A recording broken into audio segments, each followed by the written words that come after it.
Les 25 heures VW Fun Cup, c'est bien évidemment la course la plus importante de l'année pour l'European VW Fun Cup. C'est une ambiance particulière, les tribunes sont bien garnies et il y a un peloton d'une centaine de voitures, toujours très impressionnant quand il s'élance à l'assaut du raidillon.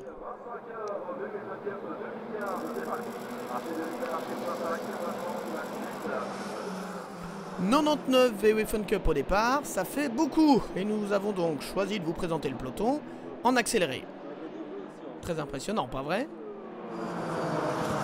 Et si la lutte pour la victoire fut particulièrement passionnante et elle a forcément retenu l'attention, la course dans la course que se sont livrées les biplaces a été particulièrement intéressante, elle aussi. Leader du championnat biplace de l'European VW Fun Cup, Francis Plunus et Eric Jardon recevaient le renfort de trois ex-champions de Belgique des rallyes, Bernard Munster, Jean-Pierre Van der Weer et Freddy Loax. Pointé parmi les favoris, cette équipe était en tête au moment de franchir le cap de la première heure, mais les problèmes allaient rapidement se présenter. Cardan cassé, pas de chance, enfin, on va voir, on va un peu analyser ce qui s'est passé exactement, mais c'est malheureux parce qu'ils sont en tête du championnat, et les 25 heures, on a chaque fois été très bien classés, chaque fois des petits problèmes quand même. C'est la course automobile, hein. Sur 45 ans, ça m'est arrivé quelques fois. Avec des stratégies différentes, de nombreux passagers embarqués, dont la ministre fédérale de la mobilité d'ailleurs, Jacqueline Galland, et un minimum de 30 arrêts effectués sur la durée de la course, le classement n'est pas toujours très simple à lire dans la catégorie. On eut donc une multitude de leaders. Le TML Racing de Baudouin de Liedekerk, Florent de Liedekerk, Charles Bernard Riger et Alain Jadot menaient la danse après 3 heures de course. Mais 3 heures plus tard, lors de la première attribution de points, c'est l'équipe Milo Racing 2 qui pointait au sommet de la hiérarchie, avec Gilles Journet, Nicolas Fedorenko, Christophe Jacques, Antonio Da Palma, Laurent Rizzo, Christophe Nivarlet et David Never, soit 7 pilotes différents au volant. Derrière l'équipe Milo, on pointait l'équipe TML Racing au 2e rang et la Carpace LRE by DRT à la 3e position. Alors que la nuit recouvrait le circuit de Francorchamps, l'équipe Carpace s'imposait peu à peu au sommet de la hiérarchie, grâce à Stéphane Lemray, Alain Verkamen, Miguel Copiters et les 2 pilotes des Émirats Arabes Unis, Karim Al-Azari et Bachar Mardini. Après 12 heures de course, la 365 se retrouvait largement en tête devant la numéro 323 du TML Racing. Mais le petit déjeuner du dimanche matin allait avoir un goût amer pour la 365. Tout se passait bien, on était largement en tête en biplace.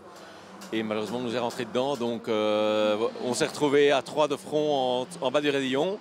C'était mon dernier tour pour rentrer au stand et en fait faire une réparation parce qu'on avait un petit souci à la voiture qu'on allait réparer dans les 5 minutes. Et course arrêtée pour l'instant, on répare et j'espère qu'on puisse repartir dans 10 minutes maximum. Et donc podium, ce sera peut-être dur, mais terminer et faire plaisir aux passagers de Carpace, pas de problème. Par la suite, le classement se décantait et malgré un deuxième bris de cardan, l'équipe Trendy Foods Monster prenait la 5e position avec Plunus, Jardon, Munster, Van der Weer et Loax.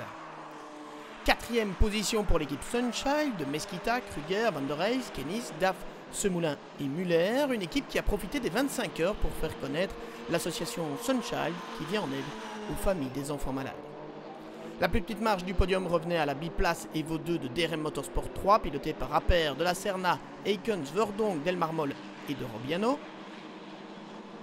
Et puis c'était serré jusqu'au bout pour la victoire. Ils y ont cru, mais finalement, elle leur échappe pour 20 secondes. L'équipe des Z Racing de Dorkel, Zegwani, Van Dormal, Wassini termine 2e de la catégorie biplace lors de ces 25 heures.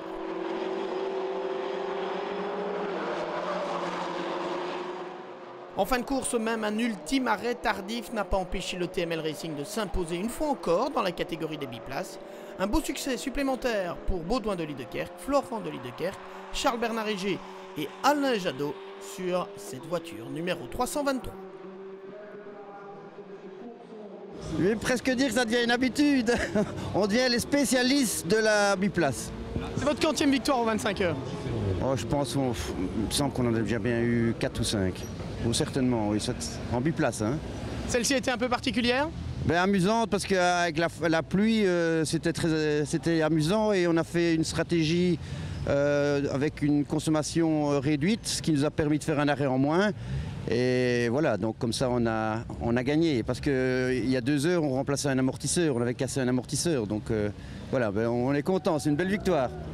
Une fois encore, les biplaces auront bien assuré leur rôle en faisant vivre la course de l'intérieur à des centaines de passagers, mais elles auront aussi livré une course qui aura été intense de bout en bout.